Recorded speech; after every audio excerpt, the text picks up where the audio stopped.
Okay, we are just at the close of the incident at the temple. Down about the, 36, 30, 38. no, 38. Yeah, where I had 28. Yeah. Okay. At that very moment, she came up to the parents and began praising God and speaking about the child to all who were looking forward to the redemption of Jerusalem. Remember, did you notice the phrase here, the redemption of Jerusalem? Usually it's said redemption of Israel, but there are special passages in the Old Testament prophets about the redemption of Jerusalem. The teaching of God will go out from Mount Zion, which was literally fulfilled on the day of Pentecost after the resurrection and ascension of Christ. And so she specifically was thinking in terms of the rebuilding or the restoration of Jerusalem. And you know that that's literally going to happen. I don't mean Jerusalem, the physical city in Israel. I mean the heavenly Jerusalem. You remember how the book of Revelation closes? John sees the heavenly Jerusalem coming down out of the new heavens, the new sky, and taking its place on the new earth. And so there will be the redemption of Jerusalem. But now, I brought that final fruition in so I could point out something. Biblically speaking, New Testament speaking, that process began with the birth of Jesus. He was with the birth of the Messiah, the appearance of the Messiah on earth. The last days were inaugurated, but they were only inaugurated. It's like the president. He's inaugurated on January 20th of the year following his election, but his term runs on. And if he gets reelected, it'll be eight years later that he comes. And if you can think of it that way, it might help you understand what the Bible teaches about we are in the last times. But that doesn't mean the end of the world's coming a week from next Tuesday. It will be as a God who took 400 years to make a nation out of Abraham can take as long as he wants to from a human standpoint. And it's near because as Peter says in 2 Peter 3, a day is 1,000 years, and 1,000 years is a day with the Lord. So I want you to have that in mind. So when she was looking forward to the redemption of Jerusalem, when she saw the baby that she knew from the Spirit of God was the Messiah, then she could die peacefully, just like Simeon could, because she knew that God had kept his promise. Does that make sense to you? She knew, she didn't know how long it would take. Remember, prophets never were given a time scale.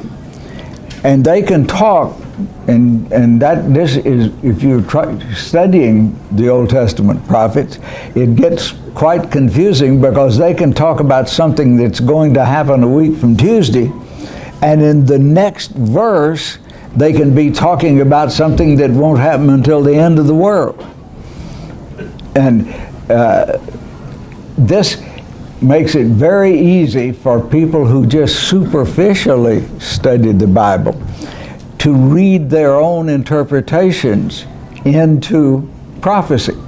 And Peter, again, that's on my mind because it hadn't been long since I translated 2 Peter.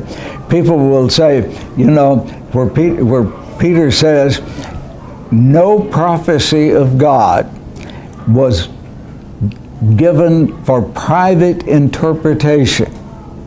That is, you don't have the right to decide for yourself what that prophecy means. You've got to make it harmonize with all the teachings in the Bible, and then you probably need to get a group of people and work together to understand it. The church is a corporate body for that very reason.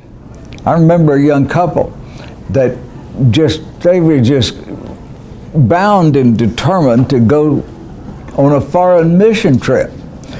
And they went all over the country trying to raise money. And finally their home church sat them down and said, look, we cannot recommend you to other churches because we don't think that you're qualified yet. We don't think that you're qualified by maturity or the depth of your biblical knowledge or anything else. And so corporately they convinced them that they should not go. Now, that's a hard thing to do, but it is the way the church should operate as a corporate body of believers, a family. If you were a member of a family and you had a family member that wanted to do something and you were just convinced that they weren't qualified, you would owe it to them at least to talk to them about it. Okay, so all of this is involved in this, the prophetess Anna and her being satisfied that the redemption of Jerusalem was at hand. Even though it's been nearly 2,000 years, or about, over 2,000 years, and it still hasn't been redeemed. It may be another 2,000 years. Okay, then that's that. Okay, when they had done everything that the law of the Lord required.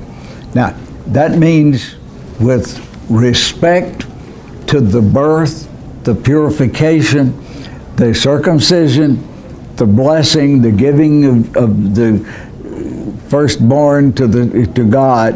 When they had done everything that the law of the Lord required, they returned to Galilee and to their own town, Nazareth. You're going to get tired of me here saying this, but Jesus was born, lived, and died as a practicing Jew. The Apostle Paul probably was born, lived, and died a practicing Jew. You can be a Christian and a practicing Jew. And I think if I understand the teaching of the scriptures correctly, you can still do that. It may be harder today than it was at the time, but not any harder than it was at the end of the first century. Okay. They returned to Galilee and to their own town, Nazareth. The boy matured and became strong. He was filled with wisdom, and the grace of God was upon him. Now, are you familiar with the so-called infancy gospels? Any of you ever heard of them? Some of you have, some of you haven't. They're what are called apocryphal gospels. And some of them are the wildest thing you ever saw. In one, that Jesus is playing with a group of children, and they make animals out of clay, and just to show off, he makes his bird out of clay, and then it makes it a live bird and flies off. And nothing could be further from the attitude of Jesus than that. They're human inventions, and humans in their version of Christianity, they just don't mix with the canonical books very well. You would not have to read them very much to be sure that they are not Word of God, because they have that kinds of things in it. And I think there's at least, I know about 6 or 8 of the so-called infancy gospels. And they were all probably products of the Gnostic group that grew out of Christianity. It seems like those same books also talk about Jesus being married and having family. Well, now that's not an infancy. No, but I mean those same type of gospels. Yeah, well, there's at least some of them do. And they're all Gnostic productions. Okay. It was customary for his parents to go up to Jerusalem for the Passover festival. Now, from Nazareth to Jerusalem is give or take 100 miles if you go straight, that is through Samaria.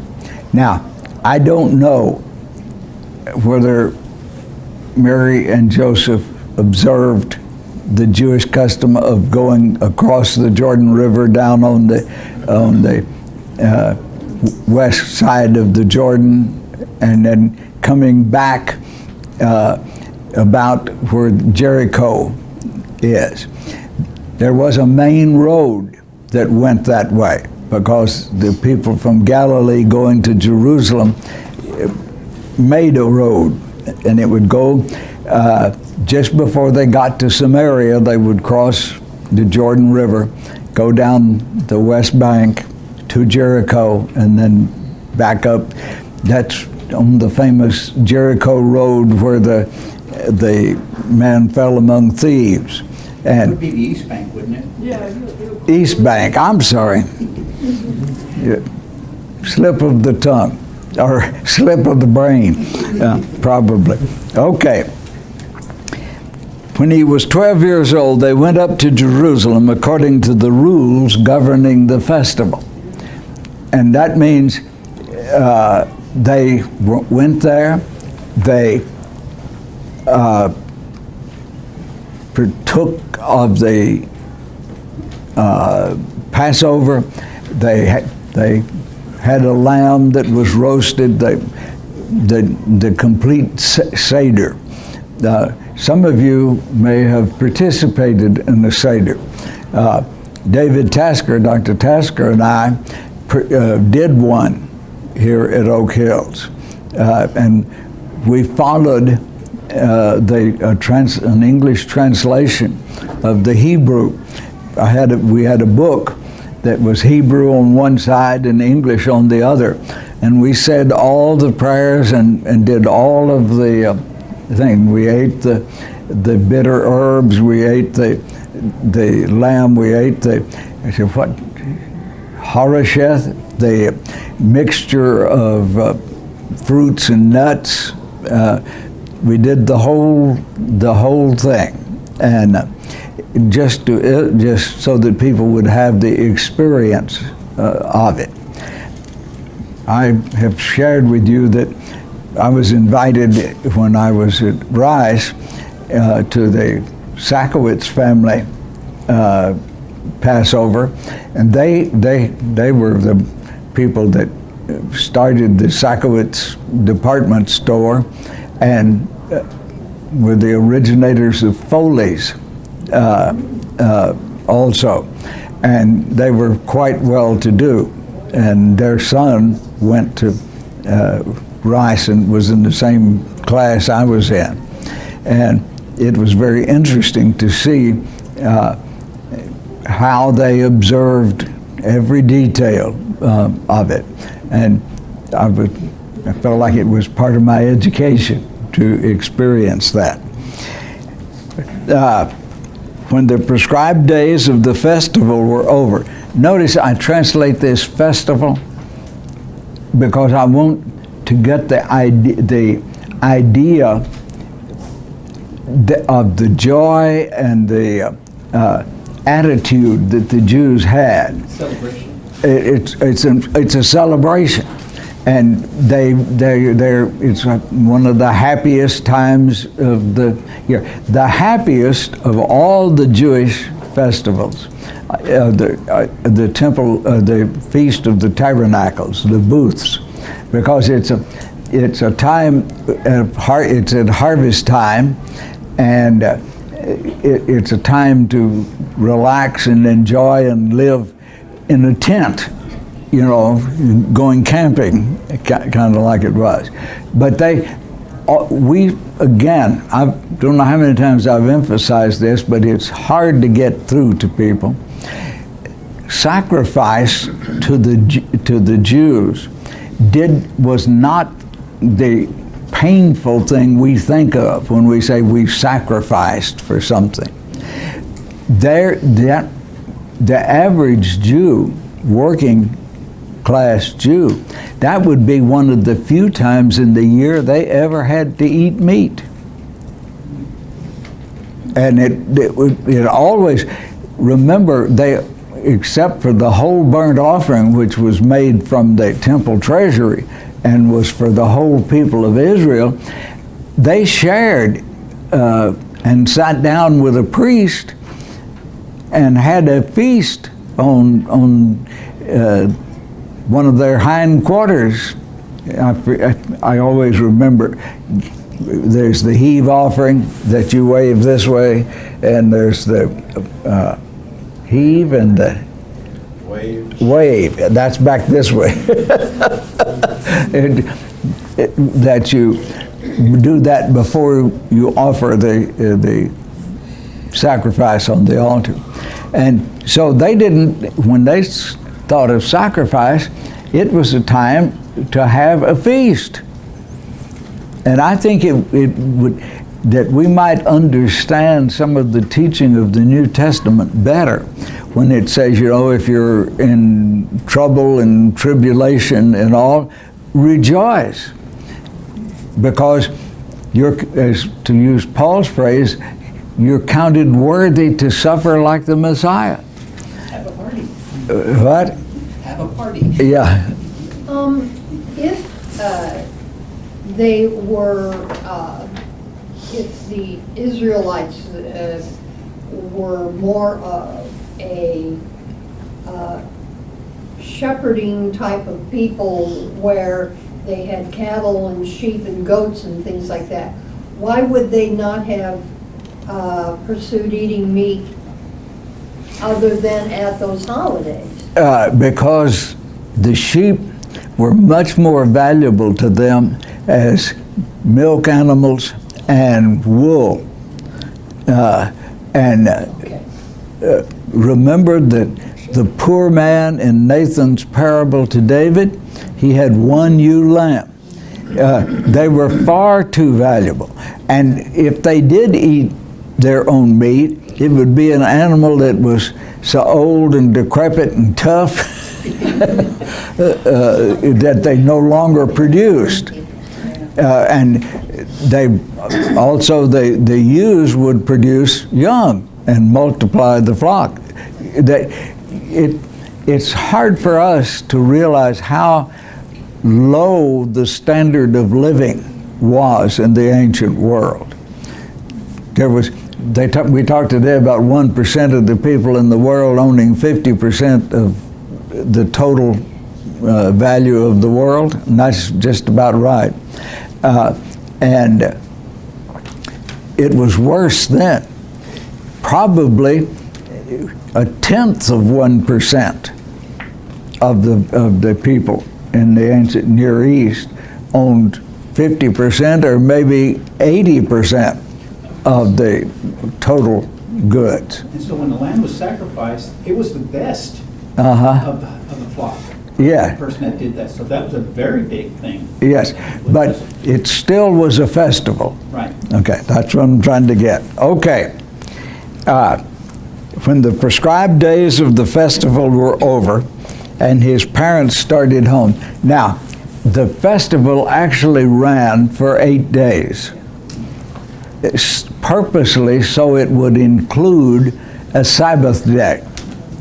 And the Sabbath, if the Passover happened to fall on the Sabbath, which it would every once in a while, then it was a special Sabbath.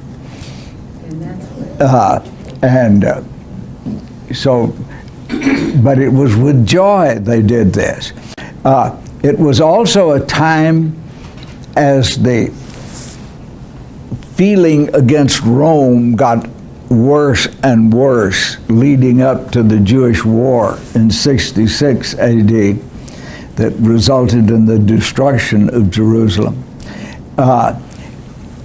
It was a time when Rome was very skittish, because when you got that many people together and they were camping out, they were away from home, rabble-rousers and rioters were able to really stir up the crowds.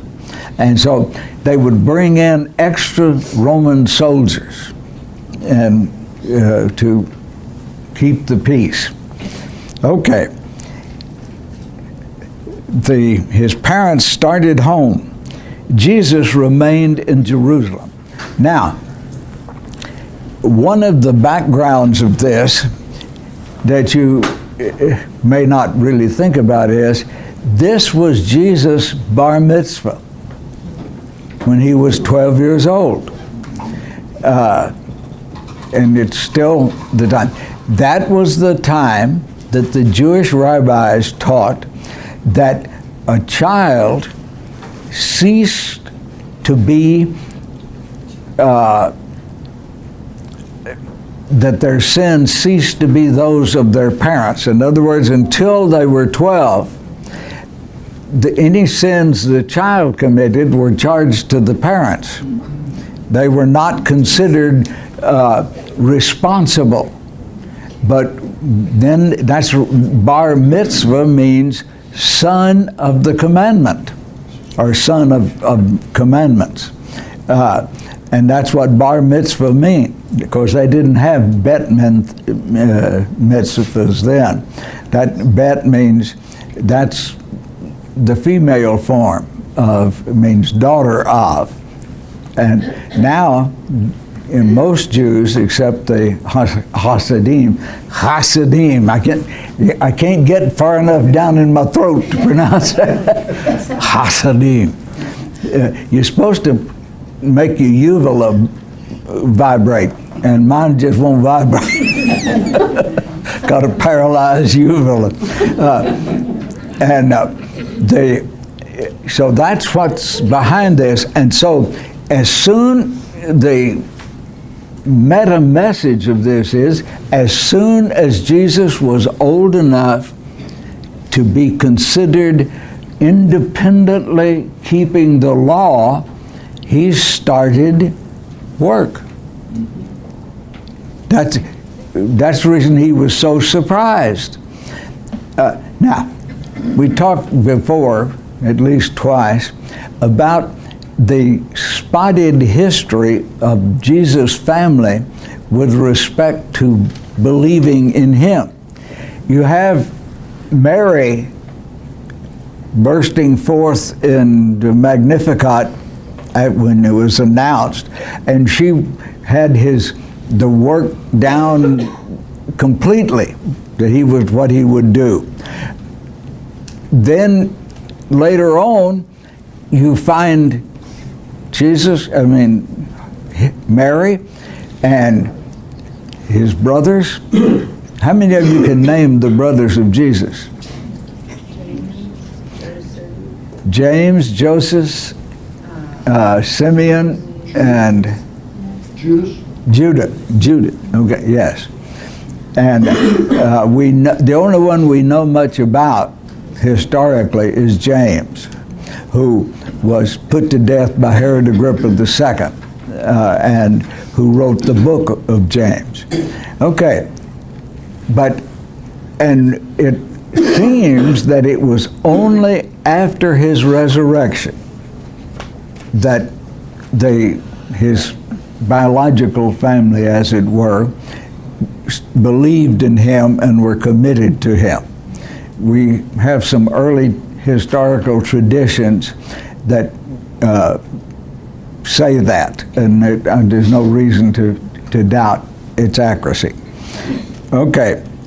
They assumed that he was in their traveling party, and they completed a day's journey. Now, I grew up listening to sermons on this idea, they assumed that Jesus was with them. And man, you can preach against anything that you want to using that text. Especially people that believe and practice differently than you do. You're just all you have is an assumption. You just assume Jesus is with you, but I know he's not. Well, you talk about misusing a scripture. To take a historical event and give it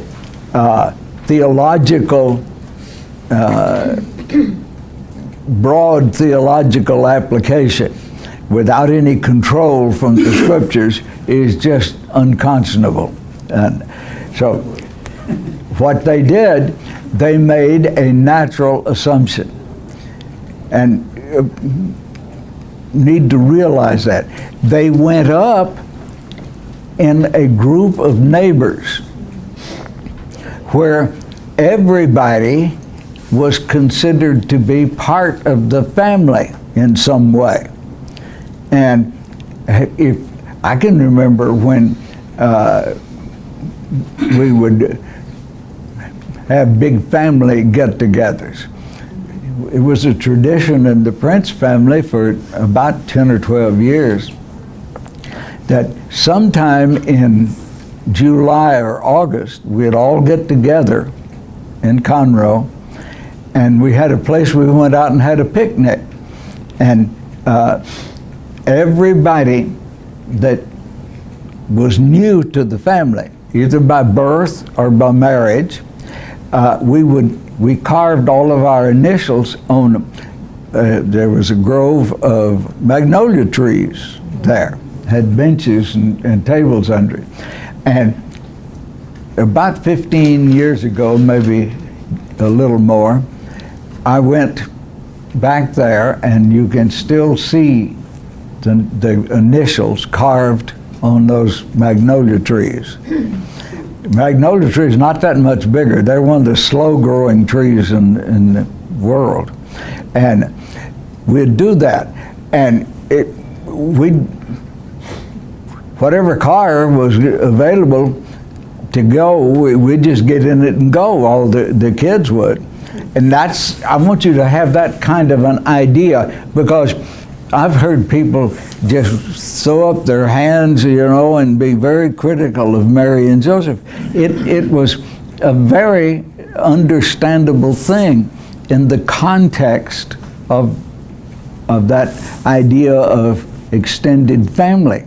And then they began to look for him when they got to the first camping site, and he wasn't there.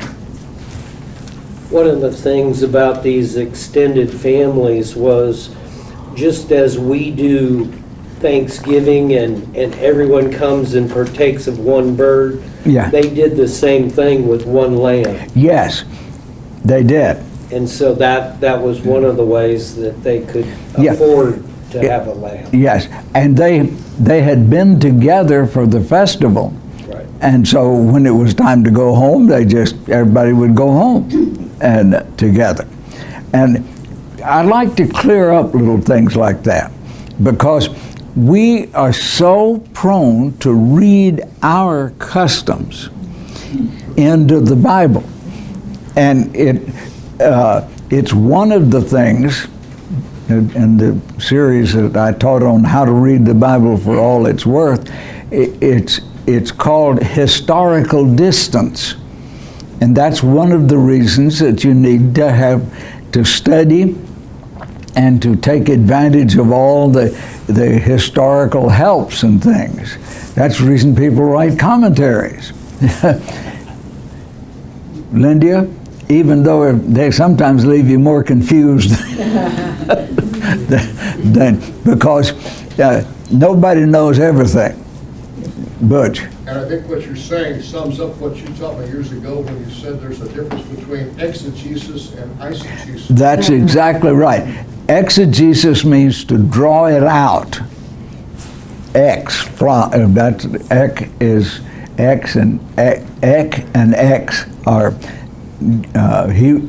Jewish, Greek prepositions. It means out of. I never will forget the way we did that. Draw a box, and in epsilon nu was in the box. Ek or X was an arrow coming out of the box. Eis, E-I-S, was going into the box. They drew these arrows and X's and things, and that's the way you learned. Pros was in front of the box, and epi was down on top of the box. And I can still see that diagram in my mind. And sometimes when I'm translating, I'll have a flashback. I don't need it anymore because it's just part of the material I haven't learned, and I don't even think about when I say ek. I just know. And then the Greek prepositions not only have a positional idea, they can have a relational idea, and you have to decide which use is there. Okay, goes ahead.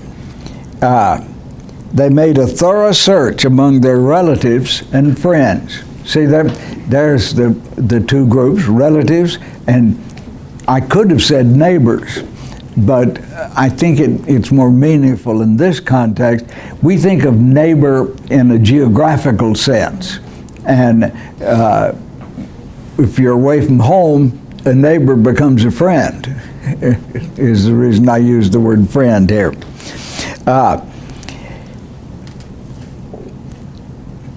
When they failed to find him, they returned to Jerusalem to search for him there. After 3 days, now here we get into the Jewish way of counting time. Day 1 was the traveling day. Day 2 was the traveling day back to Jerusalem. And day 3, they found him. That doesn't mean that it was exactly 3 days. The Jews counted along with the Japanese, a lot of other cultures. Part of a day is a whole day. The only thing I know that you might be acquainted with that does that are racehorses, or horses. They're all considered to be born on January 1st of the year. And the next January, they're a year old. And the second January, they're 2 years old, even if they're born several months ahead of time. And when they talk about races for 2-year-olds, they're people horses that were born sometime before January 1st,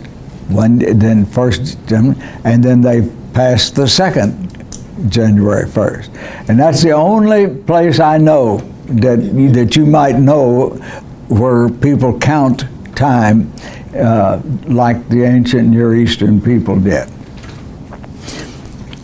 Actually, that way of counting time is almost universal among people that are not influenced by Western mathematical precision. Still done that way. I knew a man one time that insisted that he celebrated his birthday on January 1st. He said if it was good enough for horses, it was good enough for him. Needless to say, he was a cowboy. Okay. After 3 days, they found him in the temple courts among the teachers of the law. Now, I need to go back, and we'll change this. This is the people that I decided to translate, those authorized to interpret the law. These are the so-called scribes. And you say scribe to 99% of the people today, and they think of somebody writing something. Many of them have that image in their mind, very famous image. There was a little statue dug up in one of the digs in Egypt of a scribe sitting with his legs, folded under him with a tablet, a lap board, and a tablet, and he's writing on that. And I've asked many of my adult classes what they think the word scribe means, and it's amazing. Almost without exception, they'll say somebody who writes something. And they did write something, but it was interpretation of the law. They were the beginning of the rabbinic tradition. They developed into the rabbis. Okay. He was listening to them and asking them questions. Now, this passage right here is going to raise the point that it's important, but basically unanswerable. And that is, when and how did Jesus come to a recognition of who he was? Was it at his baptism? I think by then it was fully blown. Now I'm going to tell you the most probable as I read it. Now, did you hear that? I want you to hear that this is my reasoning in the matter. I like to make a distinction between what the text says and what I reason from it. Princely opinion. Yeah, your princely opinion. And worth all it costs. I think he came to self-knowledge at the same rate and speed that an intelligent human being does. We're not born knowing who we are. Had you ever thought about that? We know that we are us. My favorite joke about Mark Twain's identical twin. You remember that? Yeah. Okay. You know that you're an individual, but who you are, meaning what kind of person you are, how you feel about things, how you think about things, comes gradually and is fully developed in most people not before they're around 25 years old. That's when your forebrain, that's the one up here in your behind your forehead and above your eyes, that's when it becomes mature. Now, that's what? Or Or so we think. Or so we think. Well, that we've got some pretty good evidence on that. Insurance. This is based on brain scans and a lot of things.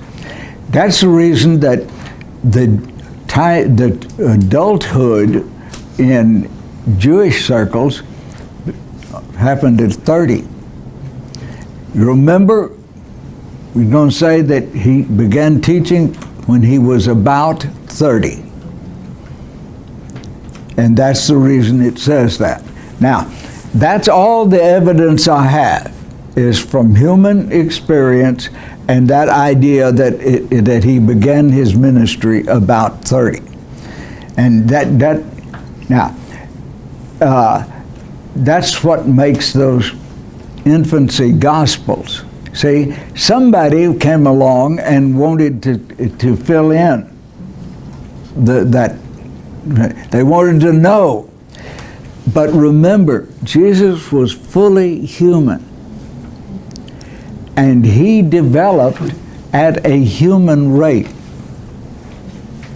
That's again my argument, that I'm giving you the evidence for it.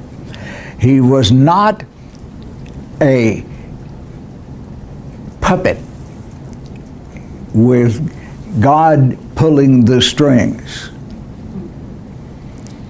That's, as I've shared with you before, liberal theologians have a hard time with the divinity of Christ.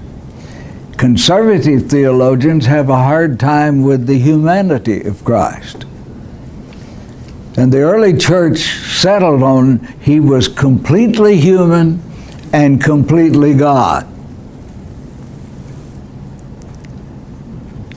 Brother Prince, do What? you think that Mary shared with him her experiences with the angel and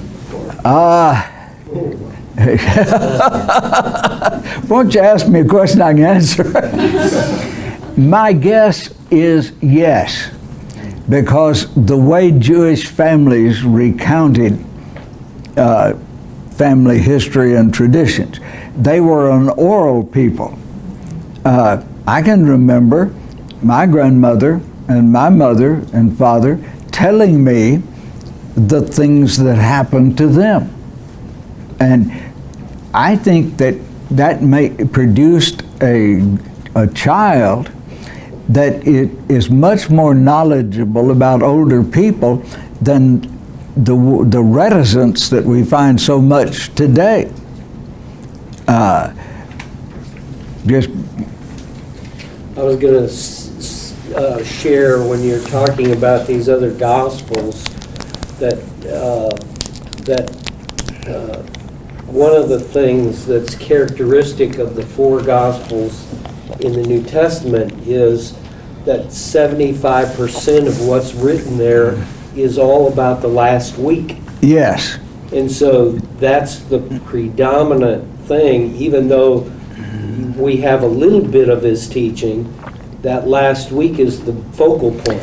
Well, actually, I heard it put this way, Mike, that a gospel is the story of that last week and then through to the resurrection with a forward that tells you who it was and why it was important what happened in that last week. Now, that is somewhat of an exaggeration because we have a lot of teaching and all, but you're right, comparatively speaking, about 75% has to do with that last week or at least the last 10 days. In fact, you take Luke, which we're going to have, and Luke 9:51, which is the pivotal point, and most people read over and don't even notice it. It says, and he set his face resolutely toward Jerusalem. And the rest of Luke is what happened on that journey and what happened when he got to Jerusalem. And that is well over half the book. And a lot of the teaching was done in the light of that. Everything from 951 on. So, I can't answer your question. But I stopped here to really emphasize that Jesus was fully human. Now, had a lot of people, they just kind of balk at that. They wondered how he responded to physical temptations. Without sin. Yeah. And what it just, Butch? I have read those who will assert that Jesus did not perform or could not have performed miracles until after his baptism, when he talks about the Spirit coming down on him. And I'm always a little bit concerned about absolute assertions of that type, but does that seem reasonable to you? He mentioned his mother, my time has not yet come, even though he'd already been baptized. Yeah. He hadn't taught, we don't have a record of his miracles until after that. No, we don't. And the teaching comes before the miracles start. His public teaching. His public teaching starts before they do. Andrew, Huh? when Andrew meets Jesus. Yeah, so remember that marriage feast at Cana, it says Jesus and his disciples went to the wedding. Mm-hmm. He had already called disciples before that. I just have a question. Prior to Jesus making that statement about God doing my Father's business, or here in the temple, why are you surprised to find me here? Did you expect to find me to be at my, had to be in my Father's house? Because his mother said, your earthly father and I were looking for you. Now Jesus responds, my heavenly Father. So the question that comes to my mind is, in the Jewish tradition of their relationship to God, was there references that I can't remember where they referred to God the Father? He is viewed in a few Old Testament passages in terms of a father, but Okay. but not. It is a very peripheral idea. I've often said that there is an irony about the way God dealt with the Jews. The irony is, it took him 1,000 years to convince them that there was only one God. At least 1,000 years. After the captivity and their return, there is no record of any practicing Jew that worshiped any god but Yahweh. And just as they got used to that, guess what? His son came to earth. Can you see the irony of that? And so the reason I bring that out is that it's so easy for us, comfortably from our viewpoint, to be highly critical of the Jews. Why didn't they recognize he was the Son of God? Because they had 1,000 years of misery and failure that taught them there was only one God. Now, the fact that there's Father, Son, and Holy Spirit does not mean there's more than one God. But the concept God is just more complex than they thought. But what I'm really pushing here is, just because you are the product of a more complete revelation and a long tradition, don't sit in judgment of those who do not have the blessings and teaching you have. And if his brothers, his family didn't see that outside of him, but he was the Son of God. If he was the oldest kid, he was probably, and fully human, he was probably bossy and obnoxious, and he was an exceptional child, you know. I'll tell you what, whether he was or not, that's the way they'd look at him. It was a normal child. And wasn't Israel itself have an understanding that they were the Son? Yes. So in a sense, what Jesus is saying is he is the true Israel. Yes. Remember, Israel in Hebrew means a nobleman of God. God's nobleman. Israel is prince. It can be the prince of God, so, which would be a son. And it's interesting that name came to them through the one who was called the deceiver. Yeah. Because he stole the birthright. Yes.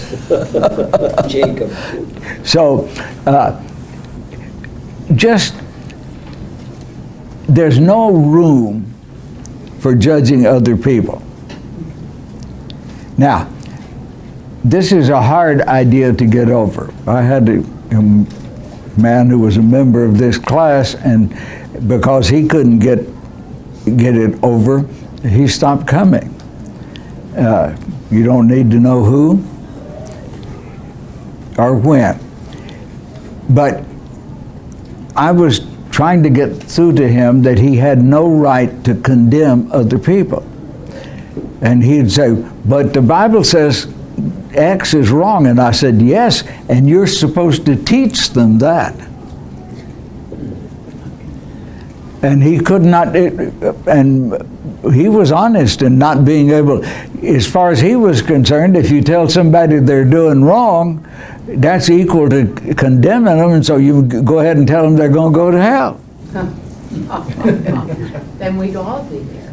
Yes, but he, I don't know why he couldn't, but he convinced me by his demeanor and his agony that he thought I was talking gobbledygook. It did not compute for him, and so I sent him on his way with blessing, because God can take care of that. I can't. I did my best, but that's the position that we're in. We are obligated to tell people what we think the Bible teaches. That is a primary responsibility. But we are commanded directly not to condemn people. That's what Jesus meant when he said, judge not. That means condemn not. It doesn't mean make a distinction between good behavior and bad behavior, because he goes right in the next paragraph and talks about making distinctions between good behavior and bad behavior.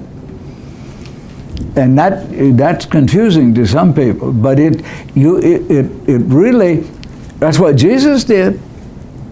You don't find Jesus sending people to hell. In fact, he died to keep them out, whatever hell is. That's a private thing. But he did tell people they were behaving wrongly. Boy, that can be hard sometimes, because we want to just put the screws on just a little tighter. It's a great temptation to do that. Okay. I didn't answer your question. I really wasn't expecting a definitive thing. Okay. Your opinion. He was listening to them and asking questions. Now, that does not mean any outstanding thing. That's just the way it was done. it was a kind of question and answer, a teaching conversation, you can say. And it was the way the rabbis taught, with questions and answers. And according to the temperament of the rabbi, they would put up with a lot of questions. Some would and some wouldn't. Classic story about there's one in almost every group that you get together. There was this 12-year-old boy, he had just had his bar mitzvah, and he was just bedeviling the rabbi with questions. And he asked Rabbi, said, what was God doing after he rested on the seventh day? And he had been asking questions all the session, and he said, he was creating hell for the likes of you. I just wanted to mention, I don't know if anyone in here knows this or not, but in our library we have a DVD of, it's a film version of the book The Chosen, and it really kind of pictures the Hasidim in a way that I don't think we can understand. And it's a very good representation. I'm sure you've read the book. Yes. The Hasidim, in some ways, should be respected. Their stubbornness, or whatever you want to call it, and their insistence that they're the only ones right, the only Hasidim means the righteous ones, approximately. And there's something irritating about that. But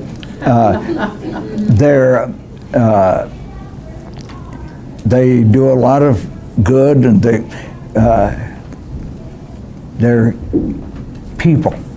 It pictures what you were just explaining. That's what triggered the thought. It pictures how they would go through the scriptures and then talk about what the commentary that people made on a certain passage. Oh, yes. And that comes out in that movie of how they would have that question and answer going back and forth, and then the son who was so intelligent that the father gave him silence because he was so intelligent.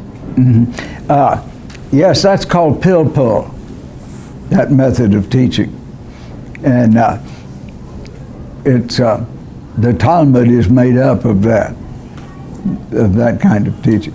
Rabbi so-and-so says this, Rabbi so-and-so says this, Rabbi so-and-so says this, and then whoever is writing that after that comes to some conclusions when they stated it.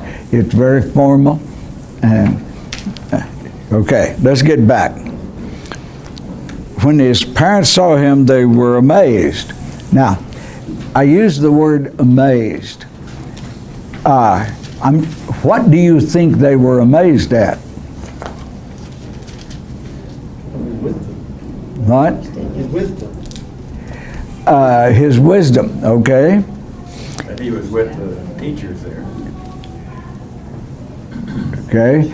That he left them and didn't tell them. Okay. They found him?